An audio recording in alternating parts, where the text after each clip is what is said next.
entend cette page d'évangile de Jésus qui est en mission déjà depuis pas mal de temps, à un point tel que ce soit à Capharnaüm ou à Nazareth ou ailleurs, on parle de lui. On parle de lui.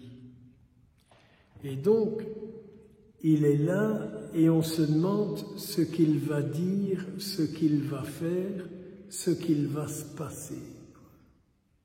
Il est là et tout le monde le regarde. Et on commence, comme c'est la tradition dans les synagogues, de lui dire, voilà, fais la lecture. Jésus ouvre le livre et c'est le prophète Isaïe qui tombe sous ses yeux et qu'il leur proclame. Et il dit cette parole que vous venez d'entendre, parce que je suis là, j'ai la grâce de l'accomplir pour vous.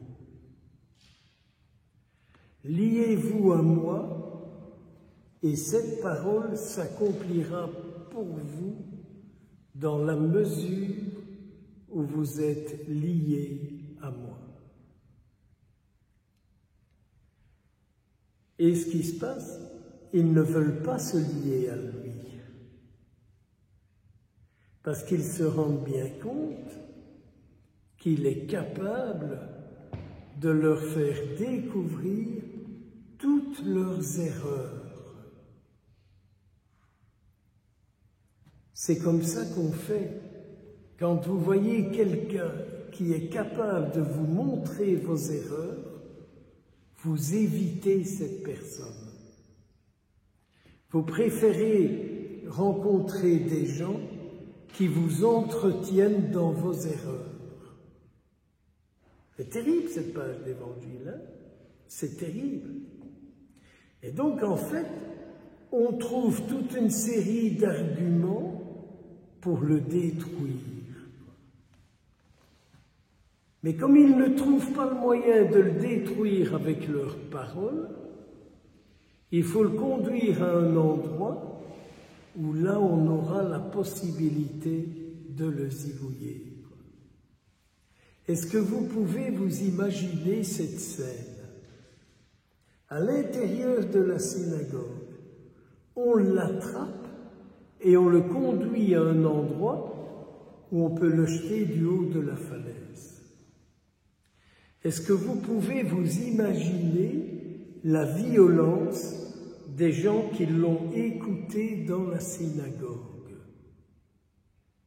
Est-ce que vous pouvez vous imaginer certaines violences des gens qui viennent à la messe? La violence qui se développe en eux quand ils sortent de la célébration eucharistique parce qu'ils ont entendu des choses qui ne leur plaisent pas, parce qu'ils ont entendu des choses qui les remettent en question, au lieu d'en recevoir la grâce de ce qu'ils ont entendu. Au contraire, c'est l'esprit de violence, c'est l'esprit d'agressivité, c'est l'esprit de rejet qui se développe en eux. Je n'ose pas vous citer des exemples,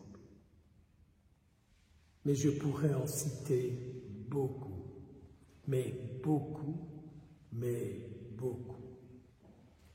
Je pensais aussi à la Vierge Marie qui est confrontée à cette scène. Comme c'est dans le village de Nazareth, on peut s'imaginer qu'elle est allée avec Jésus à la synagogue et qu'elle a entendu la réaction des gens et qu'elle a vu la réaction des gens. Qu'est-ce qu'elle doit penser d'eux? Mais qu'est-ce qu'elle doit penser d'eux? De les voir comment ils traitent son fils. Ça me rappelle toujours un jour une dame qui me critiquait son curé. C'est très rare, hein? Les gens font jamais ça. C'est très très rare. Les gens ne critiquent jamais le célébrant qu'ils ont eu pour la messe. C'est très rare. Vous faites jamais ça, n'est-ce pas? Enfin, c'est pas les retours que j'ai. Et cette femme, après avoir énormément critiqué son curé, parce qu'il n'est pas comme ceci, parce qu'il ne croit pas dans cela, parce que ceci, parce que ça, quand elle a eu tout terminé, je ne vous cache pas qu'elle m'énervait à de 300 à l'heure, très bigote, mais très vipère. Elle me dit, et tous les jours je prie pour que mon fils devienne prêtre. Et je lui ai dit, madame, j'espère que vous ne serez pas exaucée.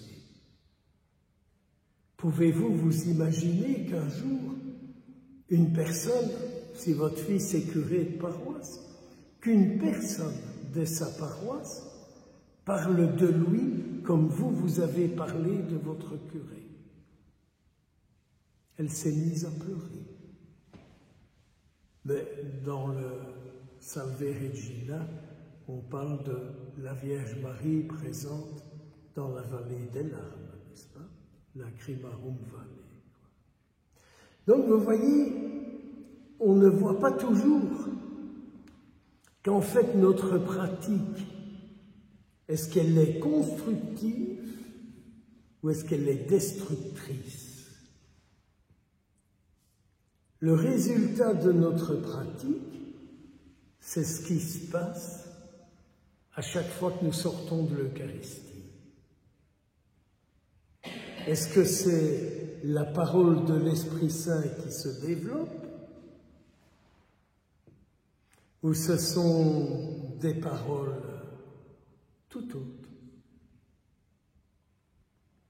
Et voilà ce que nous disions hier, être une occasion de chute pour Jésus.